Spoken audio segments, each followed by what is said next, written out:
G'day guys, Vic Whitman here with a little off-road tip. So here we've got a vehicle that's dropped down into a fairly nasty rut, and we're assuming that for the exercise that it has lost traction and they're unable to drive out. They're going to have to do a self-recovery. The problem we've got is if the driver exits on the lower side, that may add to the unbalance of the vehicle and it may roll over and it may roll on the driver. So in this situation, you probably want to exit on the high side. That keeps the weight on the high side, prevents it rolling, but that in itself presents some problems. Just getting out of a vehicle on an angle like that is going to be difficult. We've got Jamison here as our beautiful model. Hello. Okay. Now, Jamison, you're in your driving position there. Yes. What we need to do is provide a little bit more space to be able to wriggle out from underneath that steering wheel. Yep. Right. Now, just by the way, Jamison would have had his seatbelt on, but just demonstrate at the angle, Jamison, what's happened to the seatbelt. So it's locked up. So we did have it on. We've taken it off, and that seatbelt now has locked up on him. So just remember that if you're on an angle, the seatbelt's going to lock up once you take it off. So if you need to put it back on, you're going to have difficulty. How do we overcome that, mate? What? Putting it back The on? seatbelt locking up. We put a peg on it. Yeah, put a peg on it. I didn't bring my peg. Put a peg on it so it can't retract. Okay, we need to get a little bit more space. So we're going to move the seat all the way back. That's it. Yep. And we raise the seat to get better visibility, so we might drop it down again to give you a bit more wriggle room. Yep. Yep. And if your steering wheel can go up, we'll adjust that upwards, all the way up. Yep. Good. That way you've got a little bit more leg room. Just a little bit. Yeah, a little bit. Now, Jamison's he's not a small guy. He's a pretty big guy. But look, this is a real situation, guys. You might find yourself in this predicament out travelling on your own, and you've got to do a self-recovery. Okay, Jamison, you've got to try and climb out, mate. Now, don't do any injuries to yourself while you're doing this, and don't damage anything in the car. Or myself. Or yourself, yep. Now, even the door's quite heavy. All right. Now, by stepping out like that, the weight is coming down onto this lower side, or so I should say the higher side, which prevents it from possibly rolling over. It also allows that if it does start to go, Jamison could have jumped well clear of the vehicle. That's just so much safer than trying to exit down via this side where the vehicle could possibly roll on him. All right, well done.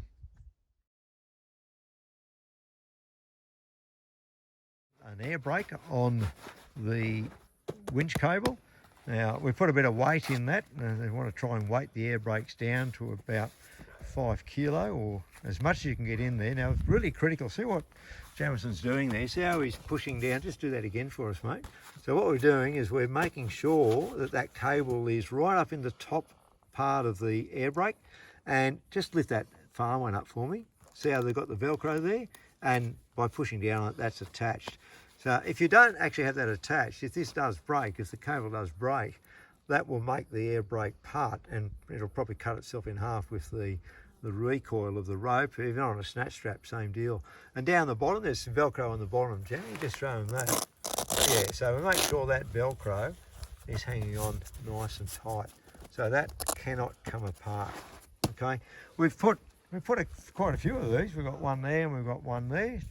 We're trying to arrest this strap, this rope if it breaks, and then on the straps we've got to get the length to get down to the anchor point, right? We've put the air brakes on those as well. We've got to fill them with soil, etc. Okay, so we're set up there and we haven't connected yet. That's why we're able to lean over this and step over it. Not that you should be stepping over anything, but it's still not connected. And I'll just show you. So we've got the winch coming out. Okay, we have not connected it as of yet.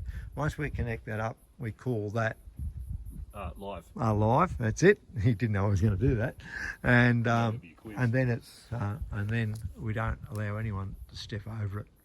So we're going to do that next. All right. So little tip here from Vic Whitman: when you're operating a electric winch like this, or you're setting it up, first thing you want to do is test that it works before you pull it all the way out, and test that it runs out and it runs back in. Nothing worse than getting the whole rope out, or the winch cable or winch rope out, and then finding that the actual winch doesn't work. Also, any winch, any electric winch, whether it be steel or rope, will have its strongest pull or its greatest pull with the least number of overlaps on the drum. And in fact, you should keep at least 5 turns on the drum so that the cable or the rope doesn't pull off the end of the drum when it's under load. So at least 5 turns around the drum of the winch, all right, but no less. And what we're doing here, we're laying it out because we're trying to establish where our anchor point is. Now, we've got a dead tree, and we don't use dead trees as anchor points, even though that's a big tree.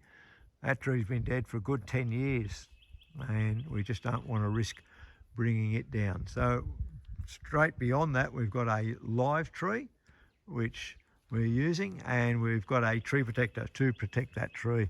And that goes at the base. You don't put it halfway up the tree, you'll get a lot of leverage, and that'll end up pulling that live tree down as well. Okay, so that's around there. Now we've still got to get back to the winch cable. Now what we've done here is we've doubled it back. You say, well, we could have done a straight line pull and we might have, reached that anchor point. But you've got to remember that that is a full load on your winch. So by putting it through, what we're going to do here is a pulley block and doubling it back to the vehicle, we've effectively halved the load on the winch, which means the winch is far more likely to keep operating. Okay, so in reality, oh, look at that. Whee, that's pretty. Okay, all right. So there we are. That's a winch strap extension. Okay, so by laying that out, we can now see where our actual anchor point is going to be. Now, it looks like it's going to be down a little bit closer to the vehicle. So that actually means that we would put more of the cable back on the drum. However, again, we've got to remember that every time the cable overlaps itself, it reduces its own pulling power. So it might be that by the time you shorten all that down, or lengthen that out on your winch strap extension, that you are still ending up with too many coils on the drum for it to operate effectively. Okay, if that were the case, we would look at trying to maybe halve that winch strap extension and using maybe a drag chain or something to join the end of the hoop, the loop in the winch cable or rope, then up to your anchor point. And remember, when you join things together, you need to use correctly rated equipment, whether it be a soft shackle, like what we have there, okay, the new modern soft shackles, or if you're using the steel shackles, they need to be rated.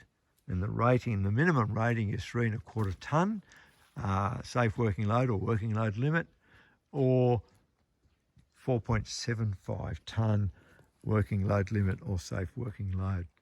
Anyway, we'll get this set up and see if we can recover the vehicle.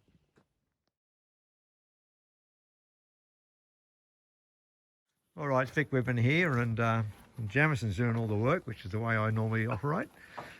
So he's hooking up the winch to the front of the vehicle to a rated recovery point. Okay, and now that's live now because that is connected, all right, and that's what we call live. Now, in case somehow this vehicle moves, what we're not going to do is we're not going to step over it, all right. Now, we've just hooked all that up. What we've got to establish now is that once the load goes onto it, is everything still sitting perfectly right? So Jamison's going to take the load up on that. This one's a remote control system.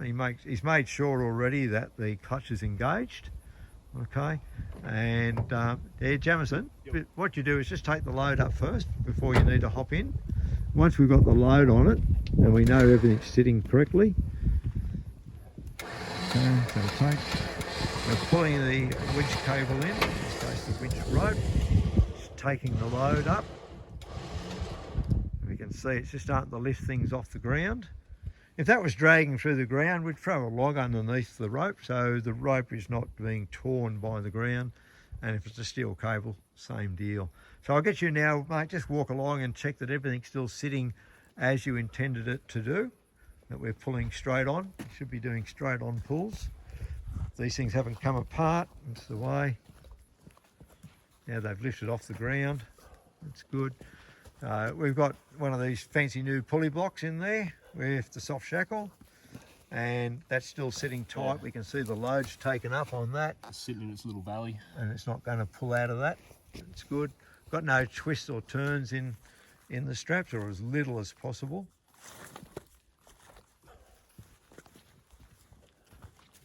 And again, that one's sitting fine. Nice if that was in there, but Yeah, little protector on there would have been better, wouldn't it? Yep. Again, nice and tight on the air brake. Coming up to the anchor point, which is the tree. Got the tree protector. Again, the soft shackle. Sitting all right. So we double that through the eyes of the winch strap extension. Okay, all the equipment should be rated for the task.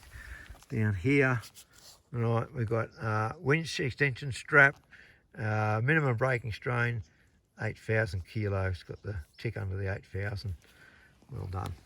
Okay, so here we are with the vehicle recovery, and we've got the driver back into the vehicle. The engine is running to put power into the motor. We're going to rev it up a little bit, and the driver now will be able to steer and has brakes with the engine running. We've taken the load up. We know everything's connected properly. Now we're just going to go on and off with the winch. Just going to do it slowly.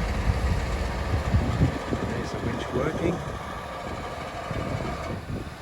Tyres are going up onto the max tracks, or in this case the treads. Just giving it a little rest in between winching so the battery can charge up again. Okay, we're just going to hold it there. Righto, hold. We've reset the max track, we've taken all the tread. We've taken one of them out because it wasn't going to do anything.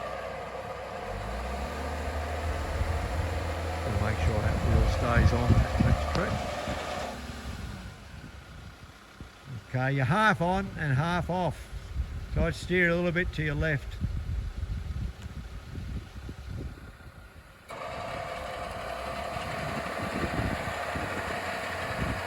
A little bit to your left. A little bit on your left. You're almost off it.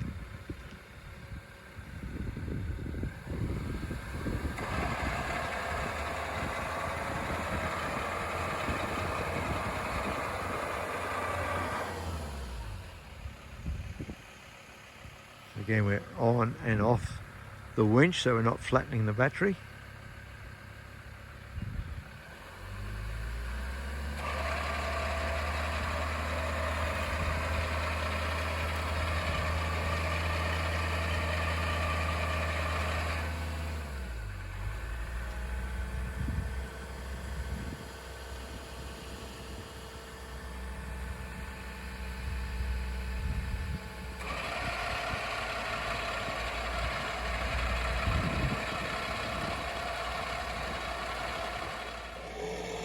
Here we are, winch recovery nearly completed, self-recovery. And set up there, nice and slow.